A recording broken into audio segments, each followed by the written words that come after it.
E dando então continuidade à nossa Conferência Espírita Catarinense de 2025, nós temos uma grande alegria de chamar ao palco nosso amigo e conferencista Geraldo Campetti Sobrinho.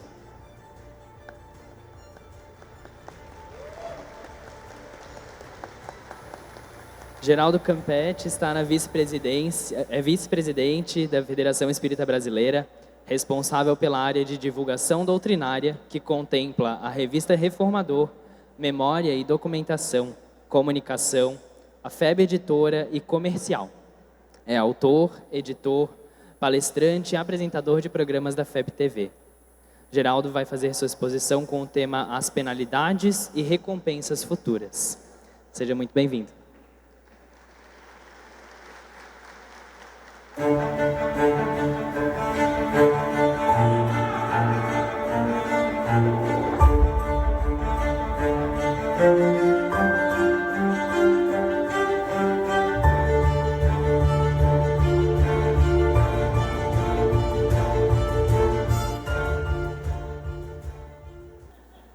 Boa tarde, gente.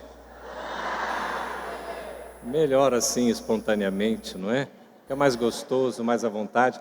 Depois do almoço, desse alimento material, a gente se sente todos envolvidos e, de repente, precisamos dessa alegria, dessa disposição. Porque, senão, a gente vai querer se desdobrar, não é, presidente? Vai querer flutuar, vai querer se emancipar parcialmente, né, naquele soninho gostoso.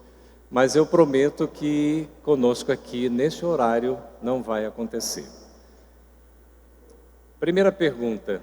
Quem quer ir para o céu aqui, por favor? Quem quer ir para o céu aqui, por favor?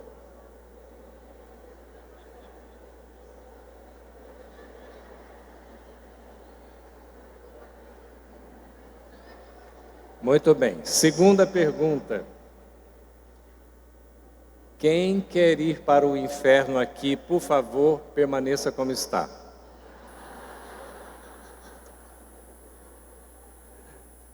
Agora a terceira pergunta mais fácil. Quem quer ir para o purgatório? Alguns querem o purgatório. Gente, não adianta querer o purgatório, sabe por quê? Porque nós já estamos no purgatório. Segundo Allan Kardec, o codificador do Espiritismo, a Terra é um purgatório. É um purgatório abençoado de oportunidades para a nossa evolução. Então a gente não tem do que reclamar, mas temos que agradecer. Allan Kardec, o codificador do Espiritismo, na sua genialidade, ele materializa o Espiritismo entre nós, que é a doutrina dos Espíritos, não dos Espíritas. É uma doutrina revelada pela vontade de Jesus, mas contando com uma equipe multidisciplinar de espíritos atuantes em várias áreas da competência para poder nos trazer a verdade. Como nos ensina Emmanuel, guia espiritual de Chico Xavier, a verdade é a essência da vida imortal. Isso está no livro Consolador, publicado pela FEB Editora. E nós vamos perceber que Allan Kardec, trazendo essa doutrina que é dos espíritos superiores, ele faz um trabalho de codificação, de sistematização, de organização, de metodização. Por isso que Kardec não é o fundador do espiritismo, porque o espiritismo não é uma seita, mas é uma doutrina que é dos espíritos. E ele então nos materializa, como nos ensina Evandro Noleto Bezerra, o tradutor mais moderno das obras de Allan Kardec. Kardec tem esse papel fundamental de materializar a doutrina, de torná-la acessível, existindo aqui no mundo material, quando vem da revelação do plano espiritual. A primeira revelação é de Moisés, 1250 anos antes de Cristo. A revelação da... Toda vez que eu der uma pausa, é para que, se vocês tiverem interesse, vocês, por favor, participem. A revelação primeira, vinda pelo profeta maior, Moisés, recebido no Monte Sinai como médium de materialização que era e de efeitos inteligentes, de efeitos materiais, porque ele recebe os 10 mandamentos em 2 tábuas de pedra. num fenômeno interessantíssimo, que é uma espécie de piropneumatopsicografia. Gostaram? Piro por causa do fogo. Moisés não escreveu com lápis, nem com carvão, nem com caneta, muito menos azul, muito menos bique. Ele esculpe praticamente em pedras os 10 mandamentos, em 2 tábuas. Então, pelo fenômeno do fogo, e recebe estas leis. A lei da justiça é a primeira revelação. Para ficar mais fácil para vocês, a segunda revelação vem com o próprio Cristo, que é a revelação do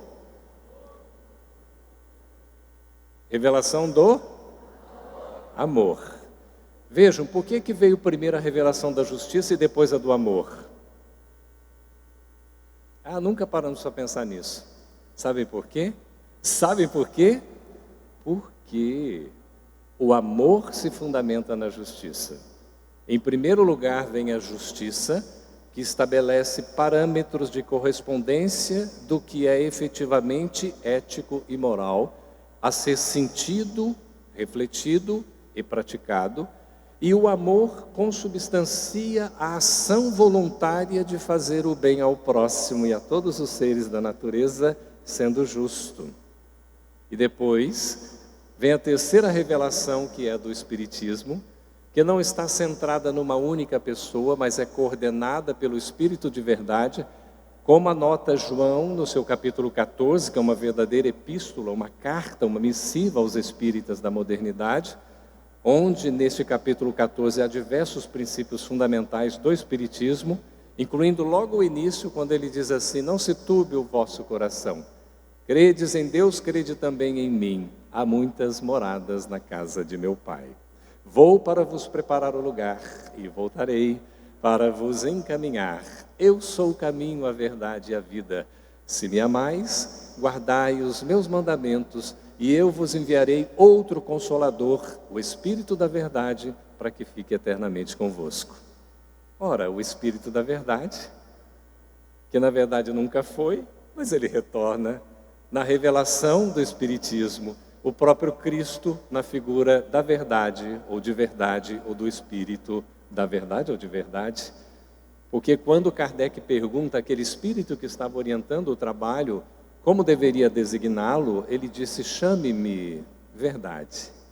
E ali estava o próprio Cristo Jesus, governador espiritual da Terra, co-criador da Terra com Deus há 4 bilhões e 500 milhões de anos, trazendo a revelação da verdade. A revelação da caridade, fora da qual não há salvação, do amor em ação. Então nós vemos essas 3 revelações, elas conectadas: a justiça, o amor e a verdade, ou a caridade, a essência do amor sendo vivenciada. Reparemos, Moisés, ele traz uma evolução impressionante, porque antes havia um tal de Código de Hammurabi, já ouviram falar?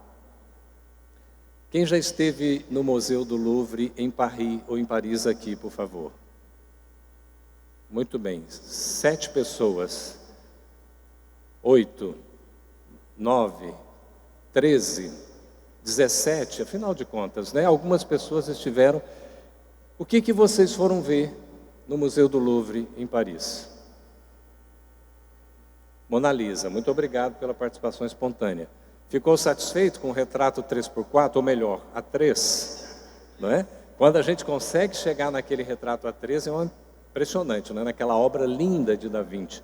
Mas poucos de nós descemos alguns andares daquele lindo museu para observar uma pedra que é de 2 metros de circunferência, praticamente 2 metros de altura. Ela é toda quadriculada com colunas e linhas, e cada quadrante é a inscrição de uma penalidade aplicada a alguém que cometeu algum crime, alguma infração. Mas o Código de Hammurabi trazia uma penalidade absolutamente rigorosa, até mesmo injusta. Não havia uma proporcionalidade entre o crime cometido e a pena a ser cumprida. Moisés adota do chamado, como é que é o nome mesmo? Dente por dente, olho por olho, pena de talião. Ele toma desta pena de talião que fala, não é, cotovelo por cotovelo, mão por mão, dedo por dedo, cabeça por cabeça, porque era o seguinte: se a pessoa fizesse um mal a alguém, por exemplo, cortasse o dedo de alguém, aquele alguém tinha direito de cortar o dedo do seu infrator. Se alguém matasse alguém, alguém da família tinha direito de matar aquele indivíduo.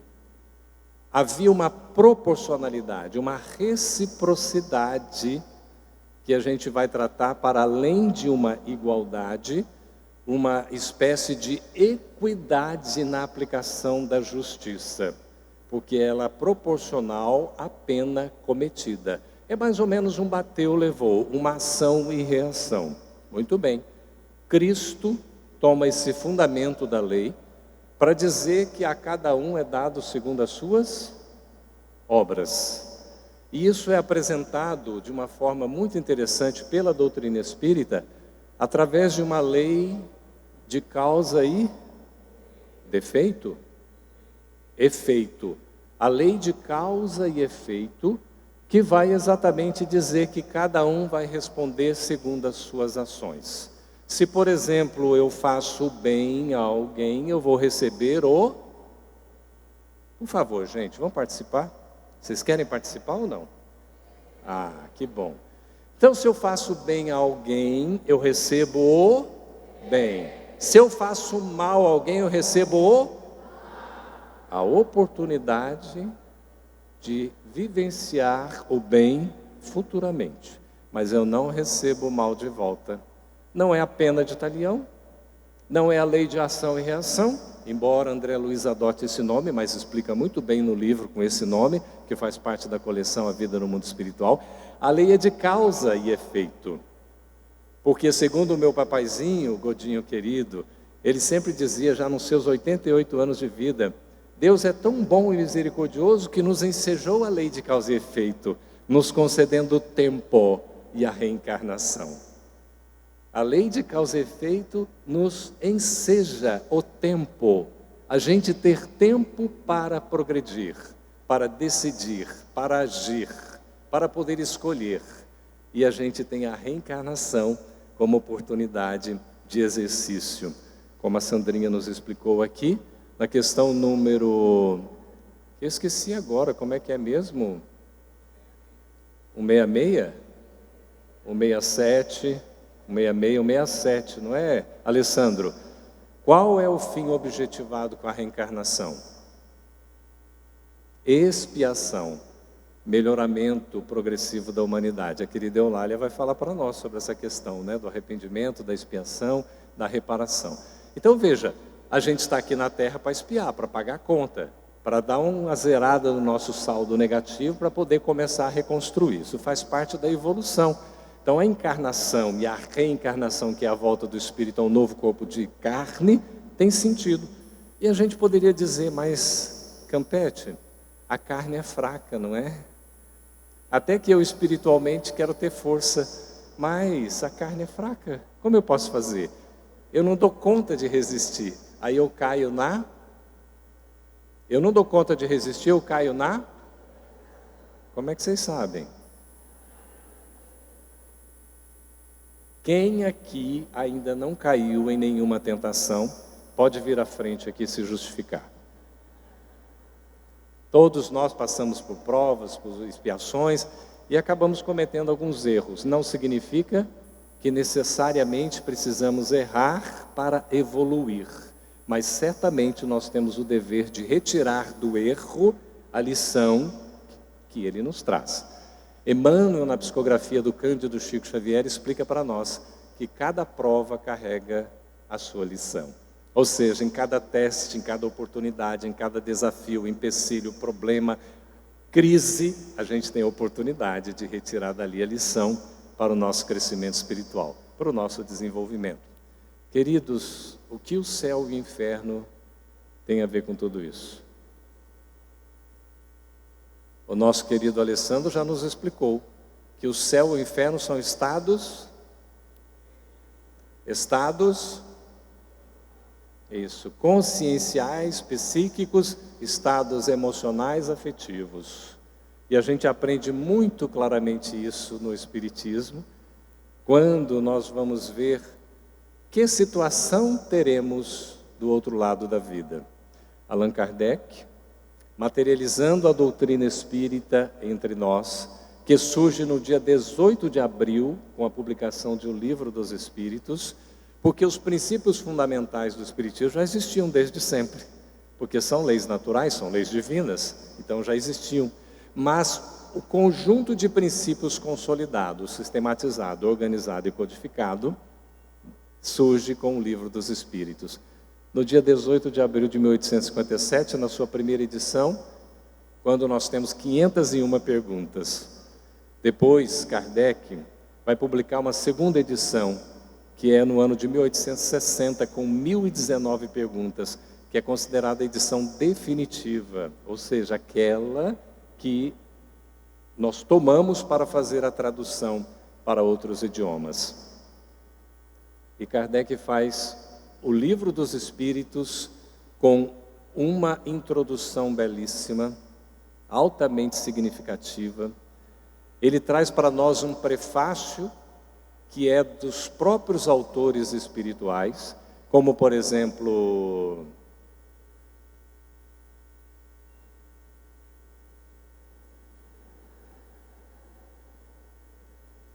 ninguém sabe quem são os autores do Livro dos Espíritos. Citem pelo menos um espírito. Pode falar, que eu não ouvi nada. Fénelon, Erasto, Lacordaire, Paulo, Santo Agostinho, Franklin, Swedenborg, o Espírito de Verdade, dentre outros. São vários os espíritos que assinaram o Livro dos Espíritos. Então tem esse prefácio lindo. E depois a gente vai ter o livro desenvolvido em 4 partes e uma conclusão. O livro precisa ser lido desde a primeira capa até a última. Fazer a leitura completa é fundamental. Quando a gente abre o livro, na chamada guarda, que é a primeira página ou folha, na página de entrada, que vai ter o seu verso, ele traz assim, filosofia espiritualista. Porque o espiritismo é espiritualista. Todo espírita é espiritualista, porque acredita em algo além da matéria. Materialista, materialismo, sistema da matéria. Espiritualismo, sistema do espírito. Então o espiritismo é espiritualista. Todo espiritista é espiritualista, mas nem todo espiritualista é espiritista. Dá para distinguir? Por isso que, na generalidade, a filosofia espiritualista está no Livro dos Espíritos. A essência, os princípios fundamentais. Mas existe uma especificidade nos seus princípios que são revelados. Deus existe. O Espírito existe e é imortal. Por isso que a gente pergunta, quantas vidas nós temos? Uma. Desde que Deus nos criou, Ele nos deu, nos legou a imortalidade. A imortalidade é a maior herança que Deus nos deixa, porque somos espíritos imortais. E quantas existências nós temos? Milhares, infinitas, não é? Até um ponto, infinitas até chegar ao ponto em que não precisaremos mais reencarnar como reencarnamos aqui na Terra. E a gente vai ver a existência de Deus, a existência e a imortalidade do Espírito, a conservação da individualidade dos Espíritos, não é isso? A comunicabilidade dos Espíritos, do mundo invisível com o mundo visível, pela chamada mediunidade, a reencarnação, a lei de causa e efeito, o livre-arbítrio, a lei de evolução e a pluralidade dos mundos habitados. São 7 princípios fundamentais da doutrina espírita, como a gente aprendeu desde a evangelização. Quem aprendeu assim, por favor? Muito bem, 3 pessoas, ótimo. 5, né? Maravilha. Então a gente vê, e daí origina todos os demais. O importante não é a quantidade, mas é a essência. E Kardec, então, estrutura o Livro dos Espíritos em 4 partes. A segunda parte, são 4 partes, a segunda parte, que vai falar do mundo invisível, do mundo espírita, dá origem ao Livro dos Médiuns, que foi publicado na sua primeira edição, no primeiro semestre de 1861. E publicado na sua segunda edição definitiva, no segundo semestre de 1861.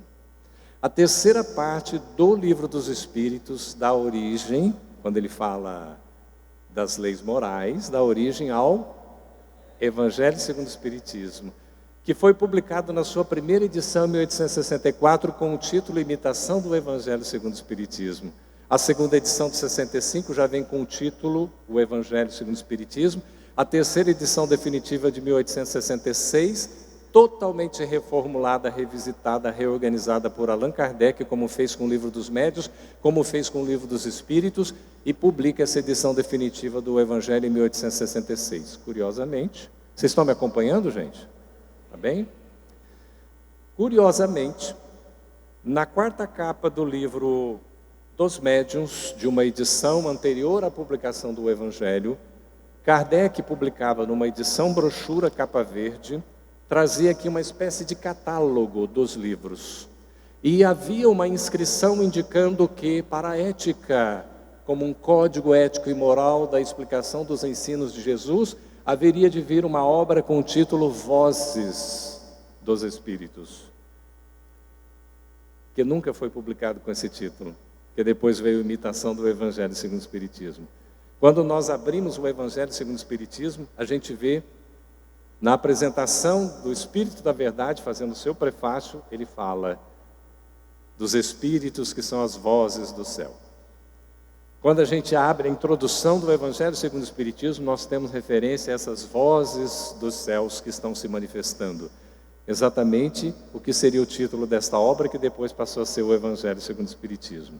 Da 4ª parte, das esperanças e das consolações, vai surgir o livro O Céu ou o Inferno, ou a Justiça Divina segundo o Espiritismo, que é publicado na sua primeira edição em 1865, na sua segunda edição em 1868, na sua terceira e 4ª edição, que é definitiva, em 1869.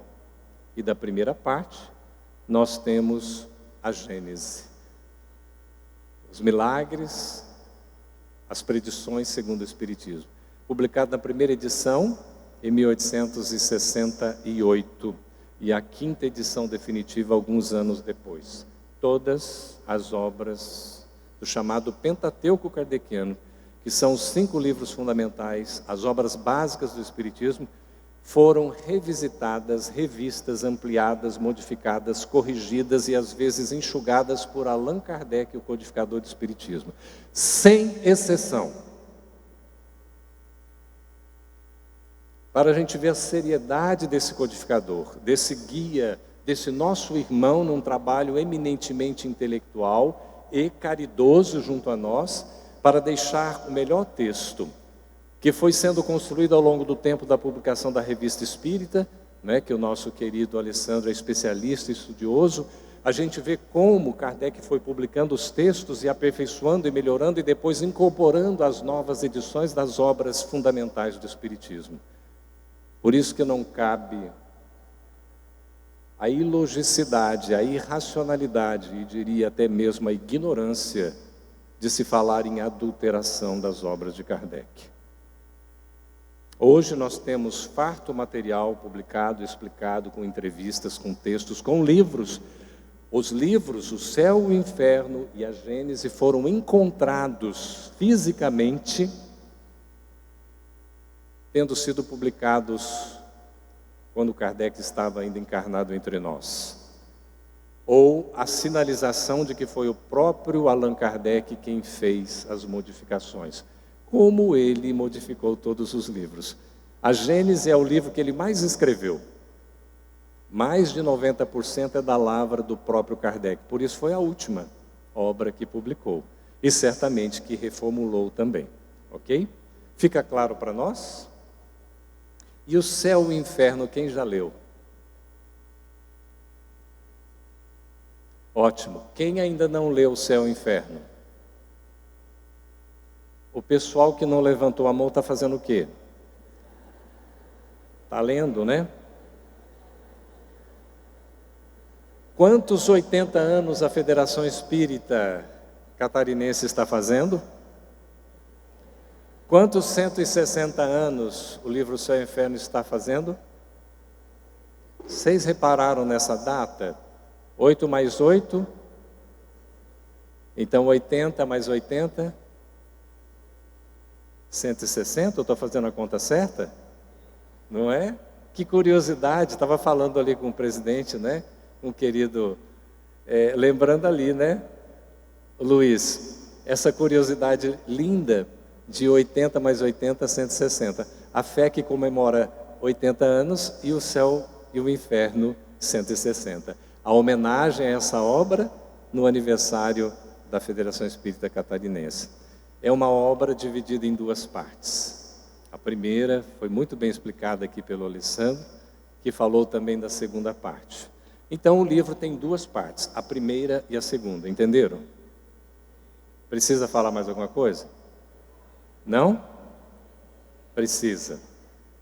Nessa primeira parte da obra, Kardec vai trazer para nós os fundamentos doutrinários a respeito de temáticas como o céu, como o inferno, como o purgatório, como anjos, como demônios, a questão da comunicabilidade dos espíritos, como é que funciona tudo isso, e vai falar da questão das penas e dos gozos, das penas e das recompensas.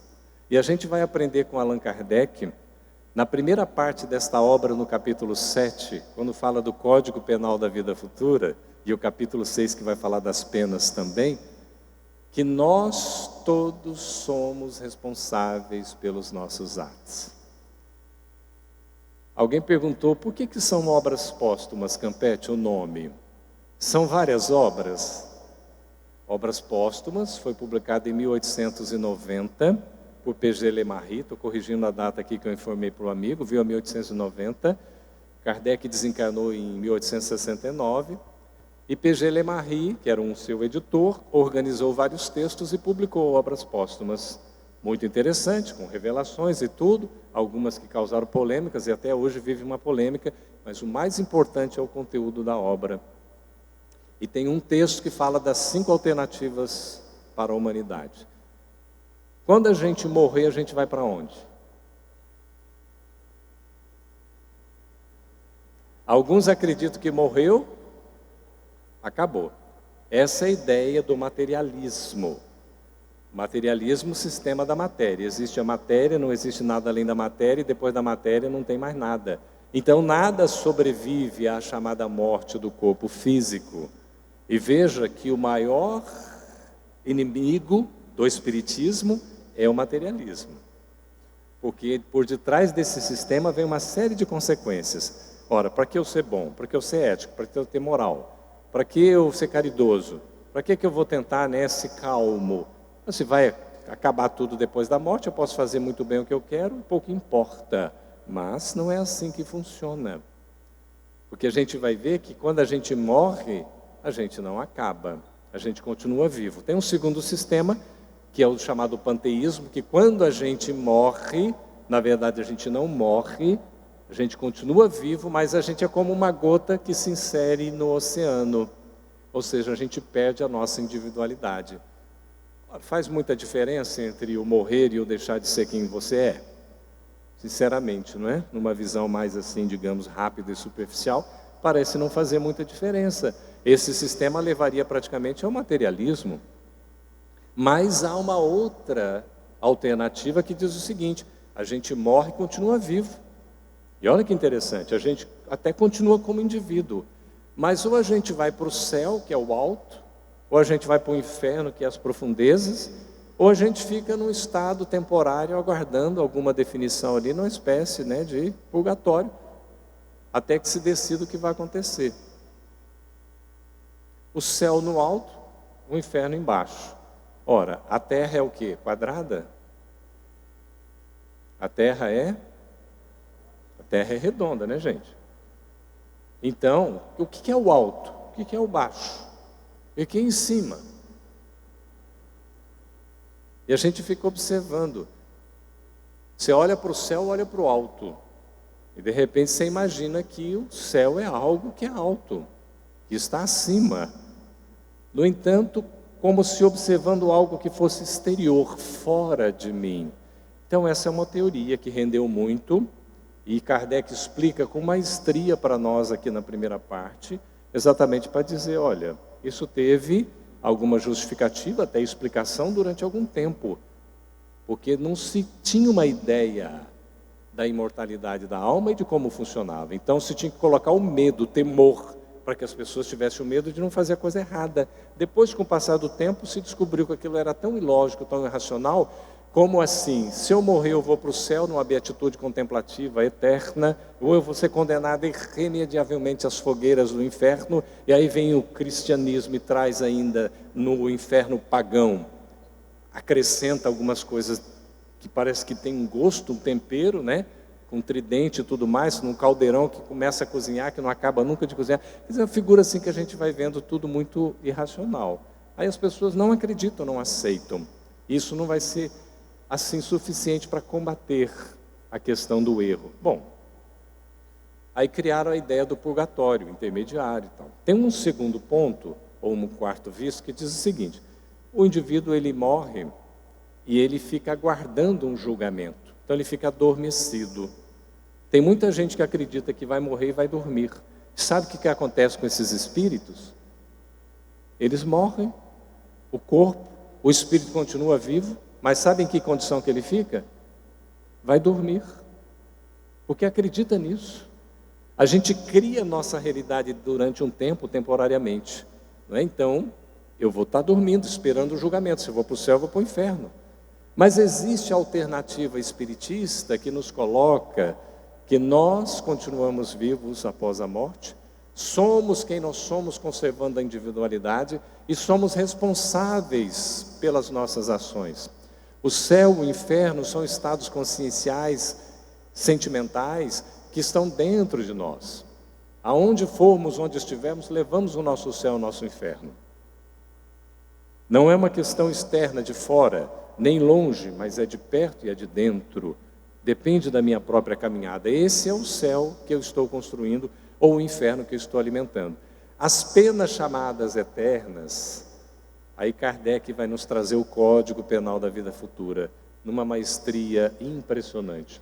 São 33 artigos, chama-se de itens ou de parágrafos, mas é um código, então a gente poderia colocar como artigos. E são 33 artigos. No 33º artigo, Kardec, como pedagogo, educador, na figura de Hippolyte Léon Denis Arrivai, famoso na França, escritor de várias obras, ele traz didaticamente para nós um resumo, dizendo que o sofrimento é inerente à imperfeição espiritual. Ou seja, a gente sofre porque é imperfeito. Nós sofremos enquanto somos imperfeitos. À medida que a gente vai se aperfeiçoando, o sofrimento vai minimizando. Aí a gente sente uma pena que é eterna, porque a gente está sofrendo e não vê fim daquele sofrimento, daquela pena. Parece que nunca vai acabar. Eu tomo um exemplo muito simples. Quando a gente está dirigindo um carro, estamos numa estrada, de repente cai aquela chuva forte. Já aconteceu com vocês? Aquela chuva forte, aquela nuvem está concentrada ali. Aí você anda mais uns 100, 200, 500 metros, aquela chuva passou. Quando a gente está naquela chuva intensa, parece que não vai passar. Parece que aquilo é o fim do mundo. E se a gente se desesperar, aquela coisa toda, você fica como se não conseguisse sair dali. Mas se você seguir em frente, perseverando, daí a pouco você já está no outro estado. Então, a questão do céu e do inferno não é um estado exterior, é um estado íntimo. É psicológico, psíquico, espiritual. É sentimental, emotivo, é da afetividade. Por isso que a gente tem que ir trabalhando gradativamente o chamado desapego, desprendimento. Porque senão eu vou morrer, entre aspas, vou continuar vivo, é o que o Espiritismo explica, e nós teremos o sofrimento do outro lado. Tudo depende do que nós estivermos concentrados, fixados. Por isso a nossa responsabilidade é grande, mas desde agora a gente pode exercitar. para que essa pena não seja eterna, enquanto dure, como diz o poeta, que dure o mínimo possível. Quem tem certeza que depois de desencarnar vai passar pelo umbral aqui? Apenas alguns, né? Os outros não têm certeza. Todos nós, sem exceção, vamos passar pelo umbral. Sabe por quê? Porque o umbral é uma passagem. Não tem como, nós vamos passar pela passagem. É por isso que o primeiro capítulo da segunda parte de O Céu e o Inferno, ou A Justiça Divina segundo o Espiritismo, o livro está disponível aqui, e tem todo o detalhamento, ou pelo menos parte do detalhamento explicado nessa obra belíssima que é a Justiça Divina, conhecem? Editado pela FEB Editora, faz parte da coleção Estudando a Codificação. O Justiça Divina, então, estuda partes, alguns itens do livro O Céu e o Inferno, vale a pena, está tudo disponível aqui. E a gente vai verificar, ele trata do passamento como o primeiro capítulo, que vai anteceder na organização da obra, uma etapa que são as chamadas entrevistas que Kardec realizou, ou as chamadas evocações que ele faz, conversando em 5 categorias: espíritos felizes, sofredores, endurecidos, espíritos que atravessam expiações, provas duras durante a existência, e aqueles nossos irmãos suicidas. Kardec conversa com eles. A primeira entrevista que ele tem é com um espírito feliz, espírito Sansão, que foi membro da Sociedade de Estudos Espíritas, né? Da Sociedade Parisiense de Estudos Espíritas. Sansão passou por uma enfermidade durante algum tempo, e ele combinou com Allan Kardec, dizendo o seguinte: quando eu morrer, no meu velório, eu gostaria que você me evocasse. Quem tem coragem de fazer isso aqui?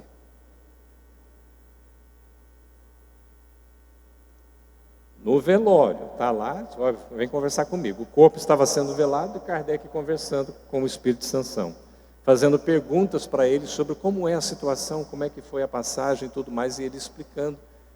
Ele já estava no estado de desapego, de desprendimento, uma situação do estado de espírito feliz. Quando Kardec vai conversar com outros espíritos endurecidos, ainda numa condição de muita dor, de muito sofrimento, é como se eles estivessem numa pena eterna, ainda num sofrimento que não tem fim, porque se alimentam. Emmanuel vai falar que depois que a gente desencarna, durante um tempo a gente guarda o reflexo daquilo que a gente alimentou durante a nossa existência. Por isso, alimentar fantasias e ilusões vão custar para nós. Daí a busca da verdade, da realidade, que o Espiritismo nos traz, para que a gente não tenha dúvida. A fé no Espiritismo é raciocinada. O legado que Kardec nos traz, da razão.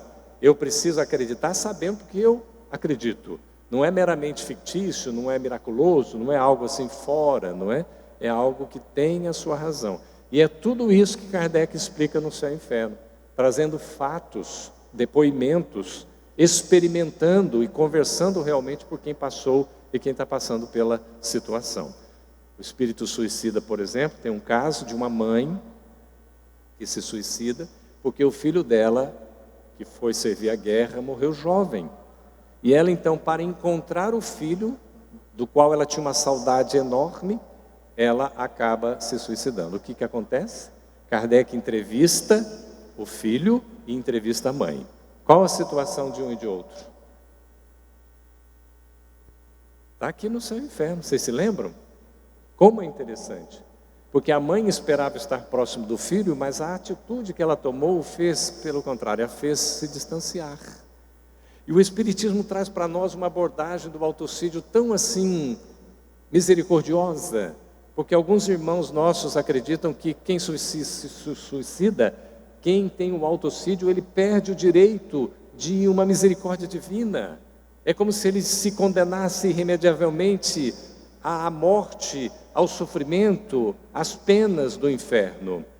Quando nós aprendemos no Espiritismo que ninguém está irremediavelmente condenado, porque Deus espera cada um dos seus filhos, o tempo de cada um para que seja resgatado, até mesmo Judas, naquela atitude de entregar Jesus, que foi uma pressão tão forte da sua consciência que ele não resistiu e pelo enforcamento comete o suicídio. E foi resgatado por Maria, a mãezinha da humanidade. Imagina, e ele então é resgatado de uma forma tão linda. O retrato de mãe que está no livro Momentos de Ouro, publicados pela GEM, na psicografia de Chico Xavier. Então nós vemos que o amor, ele fala mais alto. O amor sobrevive a tudo. Por isso, não há pena irremessível. Não há castigo que seja eterno. A questão da eternidade, da perpetuidade, está no sentimento, está na ligação que nós realizamos, que nós efetivamos, e aí nos sentimos então como se não tivéssemos alternativa. Eu queria trazer um clássico da literatura espírita, que é o chamado poeta do espiritismo e filósofo do espiritismo, que é Leon Denis. Leon Denis, vocês já ouviram falar? Esse é um autor como a Dona Ivone do Amaral Pereira, como outros clássicos que não podem ser esquecidos. Nós precisamos ter essa obra aqui como uma obra de estudo. E aqui ele apresenta para nós Depois da Morte, um livro que tem 7 partes, é bem interessante. E ele vai trazer para nós, na 5ª parte, são 5 partes, o caminho reto é a última. Ele vai trazer para nós aqui nessa 5ª parte que a providência divina atua sobre a nossa vida, que o olhar de Deus é a própria providência sobre a vida de cada um de nós. Ninguém está desprovido, desassistido, desamparado. Todos nós estamos sob a proteção da misericórdia divina por intermédio da sua providência. E aqui também vai dizer Leon Denis que para nós termos saúde espiritual é preciso ter bom ânimo. A gente vê o Papa desencarnou agora, né, Simone? E a gente vê a referência desse espírito da alegria, um Papa franciscano, a alegria que ele tinha. Era uma pessoa bem-humorada e Leon Denis coloca que o bom humor é a saúde da alma. Se nós queremos nos aliviar, queremos ter momentos de júbilo, de leveza, é preciso que nós tornemos a nossa vida leve, a nossa vida suave. Porque quando Jesus fala, está registrado por Mateus, no seu capítulo, é o capítulo 18, é isso? Não é o 18, né? Versículos 28 a 30, que está lá no capítulo 6 do Evangelho segundo o Espiritismo, é o capítulo 11, né? Versículos 28 a 30, quando vai dizer para nós assim: vinde a mim todos vós, que estáis aflitos e sobrecarregados, que eu vos aliviarei. Tomai sobre vós o meu jugo e aprendei comigo, que sou brando e humilde de coração, e encontrareis repouso para as vossas almas, porque suave é o meu jugo, leve é o meu fardo. Vejamos como é interessante, não estamos desassistidos, nós temos assistência, não estamos desamparados, nós temos amparo, não estamos abandonados, nós temos acolhimento, porque esse amor da misericórdia divina olha por nós, nos acolhendo em nossas necessidades. E aí a gente vai ver a experiência curiosíssima daquele que vai trazer um livro para nós, ele que esteve vice-presidente da Federação Espírita Brasileira. Para dizer que estar vice-presidente não significa nada. E estar presidente também não, né, senhor presidente? Senhor presidente, não significa. Os cargos não importam. Frederico Figner, ele já tinha prometido que quando desencarnasse, ele iria do plano espiritual se comunicar com o melhor instrumento possível para poder atestar que tudo o que a gente está aprendendo no Espiritismo é verdade. Que esse negócio de sofrimento eterno, de pena eterna não existe, a vida é imortal, cada um recebe segundo o seu merecimento, a cada um é dado segundo as suas obras, ótimo. Vai ser tudo muito simples, eu vou desencarnar e vou trazer isso, vocês vão ver que beleza. Ele desencarna, morre o corpo, mas a desencarnação vai se dando gradativamente. E ele não teve tanta facilidade assim em se comunicar. Ele queria, mas ainda não podia. Ele levou um certo tempo, para se preparar para poder escrever a primeira palavra.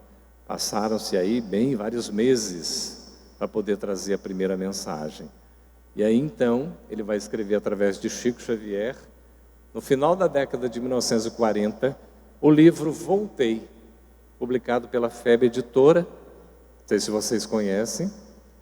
É o primeiro livro espírita, escrito por um espírito espírita, destinado aos espíritas. Essa é uma frase de Carlos Campetti, o meu irmão consanguíneo e espiritual. O primeiro livro espírita, escrito por um espírito espírita, destinado aos espíritas. Não é que quem não é espírita não possa e não deva lê-lo, mas com certeza a mensagem é direcionada a nós espiritistas, para ver como é a nossa situação depois da morte. Irmão Jacó passou por sofrimento, passou por penas, por crises, sem dúvida. Ele enfrentou muitos momentos difíceis. Ele sentiu, inclusive, falta da luz própria. Ele sentiu pena de si mesmo. Ele teve o seu orgulho abatido. Ele foi questionado por espíritos com quem ele conversava, ele dialogava. E alguns foram encaminhados e outros não. Então dizia, irmão Jacó, cadê toda aquela luz que o senhor pregava para nós? Você próprio destituído de luz? Olha aí a sua inferioridade, quem é você? Cadê a autoridade moral? E ele foi se sentindo muito assim, para baixo, baixa autoestima. E foi socorrido por sua filha, que tem o nome no livro de... começa com Mar e acaba com Tá. A Raquel Figner, que toma esse nome aqui na literatura, na escrita, Marta, e também atendida por Andrade e por Bezerra de Menezes. Imagina, estava em boa companhia, não é? E tem uma cena, quando ele começa a se recuperar, que Bezerra de Menezes, Andrade e a sua filha Marta vão levá-lo para o mar. Olha como é importante a praia, as águas cristalinas, os fluidos, a energia marítima na recomposição fluídico-magnética do nosso corpo físico e perispiritual. E espiritualmente também a gente se sente renovado. E eles foram, caminharam na praia, não é? E de repente eles começaram a andar na cidade do Rio de Janeiro. E quando eles foram andando pela cidade, o que acontece? Vem uma senhora que estava carregando vários pacotes e de repente vem ao encontro deles, vem de encontro mesmo. E simplesmente ela atravessa os corpos deles. E o irmão Jacó se sente abalado com aquilo. Mas como isso aconteceu? Aí tanto Marta quanto Andrade e Bezerra olham para ele, começam a rir e vão explicar. Sabe aquelas coisas que a gente sabe na teoria, mas quando você vai viver, aí você sente na pele, propriamente no perispírito? Foi o que ele sentiu. Aí Bezerra vai explicar, as densidades fluídicas são diferentes. Por isso que nós não estamos sozinhos aqui, estamos com vários espíritos desencarnados que a gente não consegue ver com os nossos olhos físicos, mas que estão presentes nesta conferência. Estão aqui conosco acompanhando. E ele vai sentindo cada situação e ele vai tendo a possibilidade não apenas de conhecer, de refletir, de sentir, mas de vivenciar. Porque quando ele vai conversando com aqueles espíritos, ele se sente incapaz. A filha diz, prossegue, pai, continue, persevere no trabalho. E ele vai insistindo, insistindo, até que ele sente que de dentro dele uma luz começa a brotar. E ele se sente como filho de Deus, porque nós somos filhos da luz. Deus, que é nosso Pai, só constrói o que é bem, só cria o que é bom. E nós, na natureza íntima, temos o DNA divino. Nós somos herdeiros do Pai eterno, que quer o nosso bem, a nossa felicidade. A construção do amor pelos próprios atos, que a melhor recompensa que a gente pode ter é a consequência da responsabilidade que nós temos sobre os atos, sobre os pensamentos, sobre as palavras, sobre tudo aquilo que fazemos. Porque somos seres pensantes, inteligentes, racionais, não somos autômatos ao ponto de não utilizar o livre-arbítrio para fazer as escolhas. E aí nós temos a possibilidade de começar a construir o céu, já desde agora aqui na terra. Nesse purgatório que a gente atravessa de provas, de expiações, de testes, de desafios para o nosso crescimento espiritual, a gente já pode exercitar aqui a nossa bondade, o nosso caminho decidido na escolha certa da boa parte, como Maria fez com relação a Jesus, quando na visita em Betânia, a casa de Lázaro, as suas irmãs, Maria vai correndo aos braços de Jesus. E Marta, ocupada com os afazeres domésticos, vai reclamar de Jesus. A Marta, ou reclama Jesus, né, de Marta, pelo seu comportamento, onde já se viu. E Jesus vai dizer, Marta, Maria escolheu a melhor parte. Não é que Jesus estivesse condenando o trabalho doméstico, porque até naquela literatura dramática, não é? Do The Chosen, vocês estão assistindo a série, tem um momento desse episódio que é lindo, e aí Jesus assim, né, diz assim, Marta, Maria escolheu a melhor parte, mas Maria, bem que você poderia ajudar a Marta um pouco, né? E aí vai lá Maria ajudar a Marta, fazendo aqueles quitutes maravilhosos de pão, né, com uns temperos, sem carne alguma, né? Ali é tudo assim, aquela alimentação mais frugal. Que coisa deliciosa, interessante. Porque nós temos dentro de nós a essência divina. Esse gene do Pai nos faz caminhar. E a gente pode, desde agora, estabelecer o melhor caminho. Porque no capítulo número 7 da primeira parte, Kardec fazendo o resumo do Código Penal da vida futura, que a gente pode trazer muito bem para a vida presente. O sofrimento é inerente à imperfeição do espírito. Nós sofremos porque somos imperfeitos. Mas o espírito pode, com a sua liberdade, fazer a escolha. E ele pode fazer a boa escolha ou a má escolha. Porque no fundo, a cada um é dado segundo as suas obras. As penas, as recompensas, a eternidade, a temporalidade do que a gente vai sofrer não está dentro de nós. Depende das nossas próprias escolhas e ações. Por isso que possamos fazer desde agora, como na figura do mágico genial do cinema mudo, Charles Chaplin, para nos dizer, esse texto atribuído a ele, que nós estamos diante do dia. O dia está à nossa disposição, como se uma página em branco que a gente possa escrever a primeira palavra ali registrando a nossa história naquele dia. Que nesse dia a gente possa escolher a boa parte e a partir dessa conferência fazer o melhor ao nosso alcance, como nos diz Madre Teresa de Calcutá, a expoente do cristianismo no mundo, para nos ensinar qual o melhor dia. Qual o melhor dia? Qual a melhor hora? Então hoje e agora são as oportunidades benditas de nós fazermos a escolha da melhor parte e fazer o melhor ao nosso alcance, porque o amparo jamais nos faltará.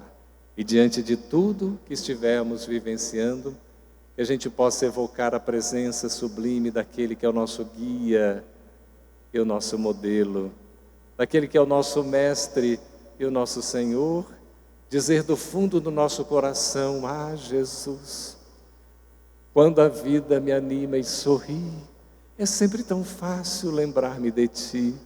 Visito as estrelas em meu pensamento, não sofro, não choro, não há desalento. Porém, tenho medo de esquecer, Senhor, Teu vulto sereno na hora da dor. Quando a força do mundo eu sentir me deixar, Recorda-me, ó Mestre, que estás em meu olhar, e assim que eu possa olhar para dentro de mim, lembrando de Ti e encontrando-Ti em cada ação, em cada palavra, em cada vibração. Muito obrigado, Senhor. Muito obrigado, meus amigos, meus irmãos.